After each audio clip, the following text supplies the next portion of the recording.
Hi, hello again.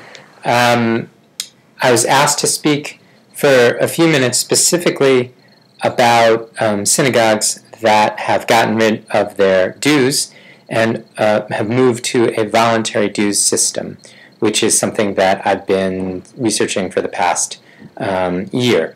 What I have done is looked at, there are, so far as I can tell, about 7 synagogues in America, so we're not dealing with some huge number, but 7 synagogues that have given up dues completely and moved to a voluntary system. So I was asked just to give you a brief kind of overview of why they did it and what the issues were and the kind of pros and cons that have come about as a result of their change. So just to give you some sense of overview of these 7 synagogues, 2 of which are conservative, 5 of which are reform. The synagogues range in size. There are, I think, probably very small synagogues that might use this model, but I have not been looking at them. So all these synagogues are at least 170, 180 families, and they go up to about 600 families.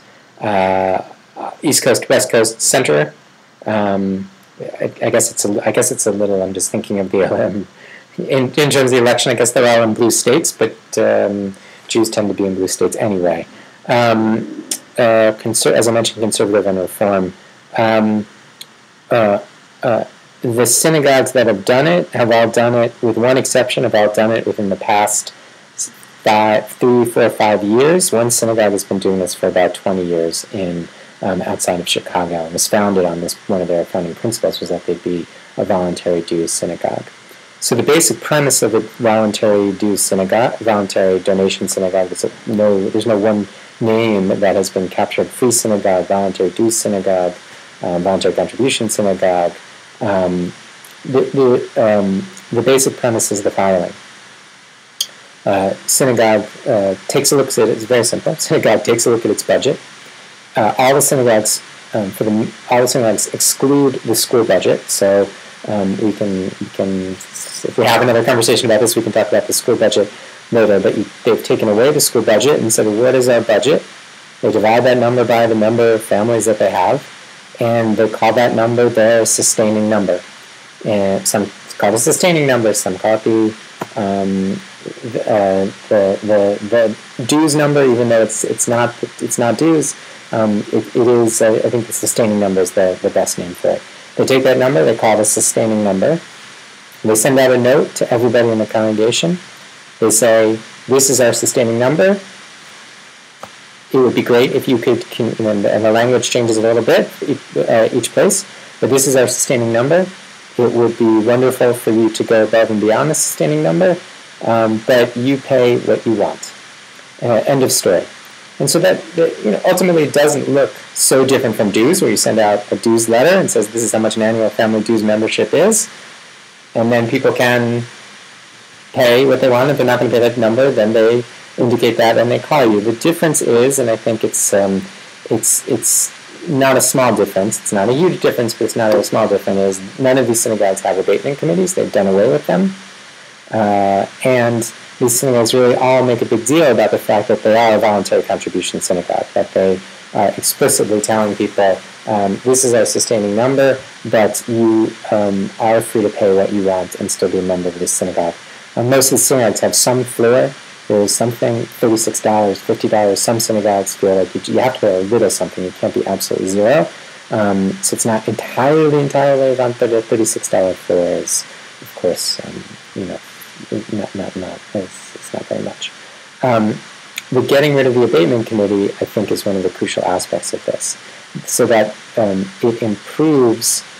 In what I've found is everybody reflects that the getting rid of an abatement committee, even if you've got the most menschlich, nicest, quietest, most anonymous process of abatement in the world, the getting rid of abatement is attractive to people.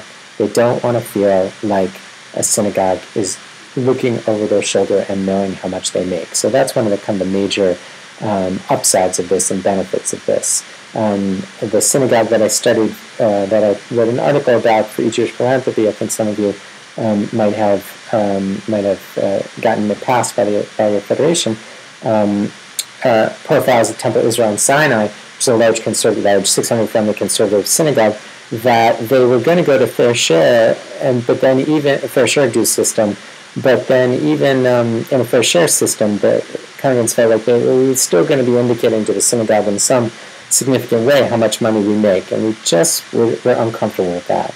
The synagogue doesn't need to know how much money we make. So the kind of move to a voluntary dues system comes out of some sense that the synagogue wasn't meant to be involved in people's lives in this way, in their feeling. And even the most menschlich, as I said, abatement committee, still there was a sense that somebody in the synagogue was kind of going to have a sense of how much you should be paying, would be paying, etc. One of the major concerns, of course, with moving to a fair share system, the obvious one is, what if everybody just chooses to pay very little? You've lost control then. So all the synagogues I've studied have found that after they've moved to this system, they've gotten a small bump in revenue, in fact. That is nothing that is earth-shattering, but all of them have reversed either a flat trend or a slightly negative trend and have gotten a 3, 4, 5% bump in revenue over the previous year. So nothing that is going to make you run to do this, but on the other hand, for Temple Israel, again, the case I profiled in that article, they had seen a slow, steady kind of downward trend, and what they discovered, and I think they put it very well, is that they were in a place where they simply couldn't raise dues anymore. We were in the middle of a recession 3 years ago, and to raise dues would have just been onerous, and so they were slowly losing revenue and slowly feeling like they were losing people. Not all of which was about money, but when they made this change, in fact, they saw a slow bump of money and a slow bump in people, and I think that has been replicated with these 6 other synagogues. Now, one of the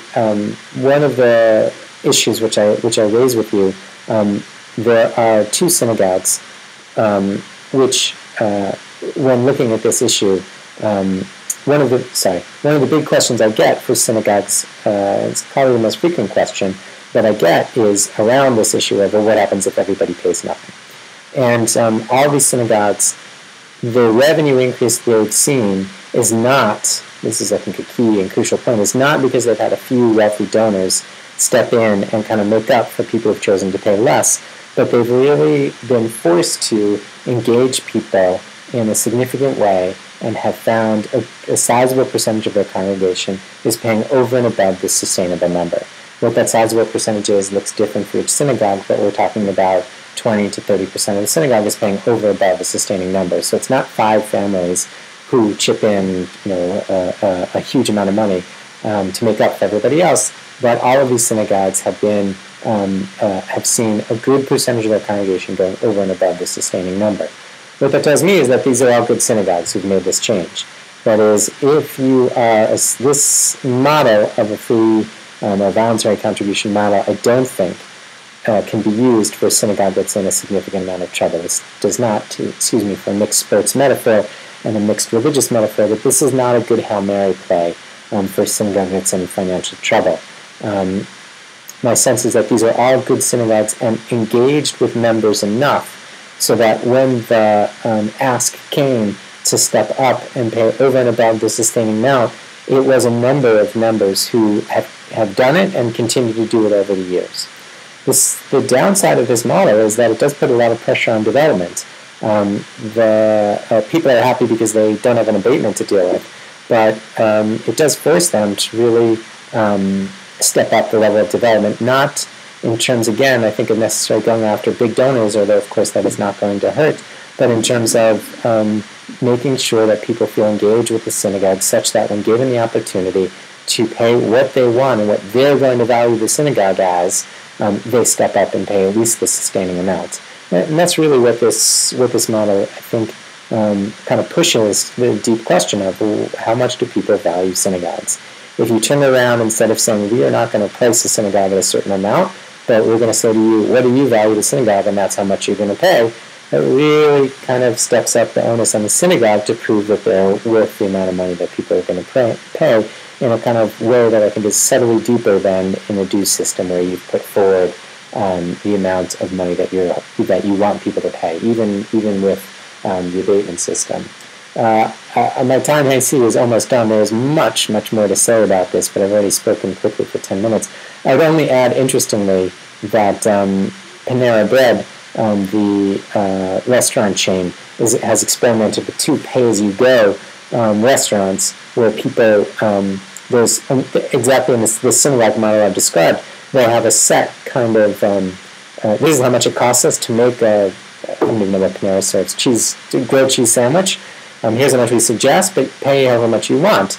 And the findings out of that have been very interesting. Panera is not ready to replicate this model for all of their chains, but these 2 restaurants have, in fact, kept their own. They have not made as much as the for-profit restaurants, but neither have they lost Panera significant money. This is a part of a much larger conversation that we can have with the owner of Panera, who I don't know, but I think is a nice Jewish boy who belongs to a Reform shul in my area up here in Boston. I think that is it. I'm well over my time now, I see. Much more to discuss about this model, and I'm happy to do it on a future occasion. Thank you.